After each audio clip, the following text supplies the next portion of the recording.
નમસ્કાર, જય હિન્દ દોસ્તો. હું બ્રિજરાજ સોલંકી. મિત્રો, ગુજરાતના એક યુવાન તરીકે ફરીવાર હું આ ગુજરાતના ગૃહમંત્રી અને ઉપમુખ્યમંત્રી હર્ષ સંઘવીનું રાજીનામું માંગવા માટે આવ્યો છું.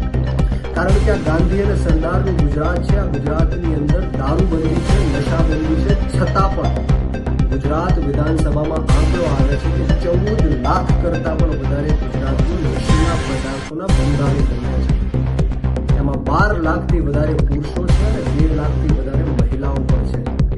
અને અમદાવાદમાં જે ખાનગી અને સરકારી રિહેબ સેન્ટરો છે એમાં સંખ્યાઓ ખૂબ વધી રહી છે. મહિને 600, 700 લોકો લાઈનમાં ઊભા હોય છે. આ તો માત્ર અમદાવાદના આંકડાઓ છે. આવા રાજકોટ હોય, જામનગર હોય, ભાવનગર હોય, અલગ અલગ જગ્યાઓમાં રિહેબ સેન્ટરોમાં સંખ્યાઓ ગુજરાતના યુવાનોની ખૂબ વધી રહી છે.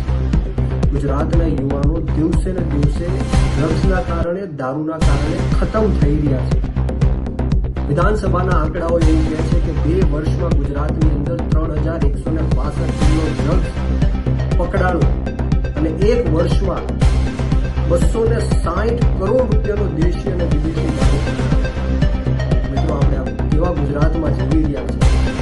એક બાજુથી મુન્દ્રા પોર્ટ હોય, કંડલા પોર્ટ હોય, પોરબંદર હોય, પીપાવાવ હોય, આ એન્ટ્રી પોઈન્ટ બની ચૂક્યું છે. અને ગુજરાત આખા દેશના ડ્રગ્સ માફિયાઓ માટે એક સ્વર્ગ સમાન બની ચૂક્યું છે. મને તો એવું લાગે છે કે હર્ષ સંઘવીએ ખુલ્લો દોર આપી દીધો છે આ ડ્રગ્સ માફિયાઓને કે ગુજરાતમાં આવો અને ગુજરાતમાં ડ્રગ્સનો વેપાર કરો અને ગુજરાતના યુવાનોને બરબાદ કરો. હર્ષ સંઘવી સદંતર નિષ્ફળ ગયા છે. ગુજરાતના જે યુવાનો છે બરબાદ થઈ રહ્યા છે, ખતમ થઈ રહ્યા છે. એના માત્ર ને માત્ર કોઈ જો જવાબદાર હોય તો એ હર્ષ સંઘવી છે. આજ દિન સુધીમાં ડ્રગ્સ પકડાય છે, પરંતુ કોણ ગુજરાતમાં ડ્રગ્સ લાવે છે ને ક્યાં વેચવા જવાના છે એ ક્યારેય પકડાતા નથી. ક્યારેય કોઈના નામ બહાર આવતા નથી. ક્યારેય સાંભળવામાં નથી આવતું કે કોને જેલમાં મોકલ્યા કે કોને ફાંસીના માછડા ઉપર ચડાવી દીધા. 100% એવું લાગી રહ્યું છે કે આમાં ભ્રષ્ટ પોલીસ અધિકારીઓ પણ ઇન્વોલ્વ છે અને ભ્રષ્ટ નેતાઓનું પણ આમાં ઇન્વોલ્વ છે. હું ગુજરાતની જનતાને પૂછવા માંગુ છું કે કેવા ગુજરાતમાં આપણે જીવી રહ્યા છીએ, જ્યાં એક બાજુ આપણા યુવાનો નોકરી માંગે છે ત્યારે નોકરી આપી નથી શકતા, પોલીસ આગળ એમને માર ખવડાવે છે, ખોટા કેસો કરે છે, જેલમાં નાખે છે, અને બીજી બાજુ એમનું ધ્યાન ભટકાવવા માટે ડ્રગ્સના દવા. આપણે સૌ જાગૃત થવું પડશે, આપણી આત્મા જગાડવી પડશે.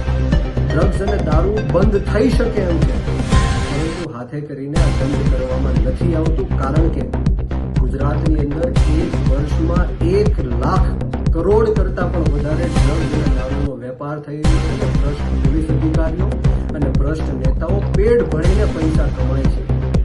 ત્યારે આપ સૌને હું વિનંતી કરવા માટે આવ્યો છું કે જાગો, તમારી આત્મા જગાડો, ત્યાં સુધી આપણે આ લોકોની ગુલામી સહન કરશું. અને આ વિડીયોના માધ્યમથી ગુજરાતના ગૃહમંત્રી અને ઉપમુખ્યમંત્રી હર્ષ સંઘવીને પણ કહેવા માંગુ છું કે થોડી પણ શરમ બચી હોય તો તાત્કાલિક ધોરણે રાજીનામું આપો અને ગુજરાતની અંદર જે કાયદો અને વ્યવસ્થાની સ્થિતિ કથળી રહી છે એને સંભાળો. આવનારા દિવસોમાં આમ આદમી પાર્ટી સમગ્ર ગુજરાતની અંદર ગાંધીજીના માર્ગ ઉપર